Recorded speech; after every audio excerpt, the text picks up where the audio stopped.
धन्यवाद जनइबी आज कोटपाड़वासी को जी प्रचुर मात्रा रे आसिक एठारे उपस्थित रही ब्लड डोनेशन कैंप को आमर सक्सेसफुल कर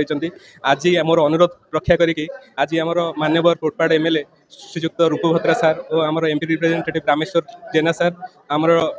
एक्सटेंशन ऑफिसर आमर एडिशनल तहसीलदार सार आमर आईआईसी सार आउ विभिन्न डिपार्टमेंट रू आसिथिबा माने स्टाफ माने आसिक आम ये विशाल रक्तदान शिविर में अंशग्रहण करी रक्तदान करी माने बहुत भल काम कर पुण्य काम कर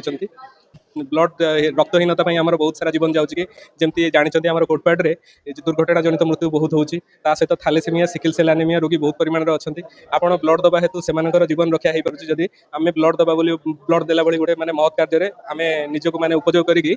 लोकंर सेवारे आसीपर आम टार्गेट रखी आज टार्गेट रखी 150 यूनिट बाकी एबे सुधा आमर 50 यूनिट कंप्लीट हो सारी आमर आउरी 4टा पर्यंत आमर चलो मत आशा अच्छी जे आम 4टा सुधा मिनिमम आम 100 यूनिट रो ब्लड आम संग्रह करूँ आउ जो मैंने भी आसिक आज ब्लड डोनेशन प्रोग्राम रे आसिक योगदान कर आमर विशाल ब्लड डोनेशन प्रोग्राम को सक्सेसफुली ऑर्गेनाइज कर समस्त को भूरी भूरी धन्यवाद।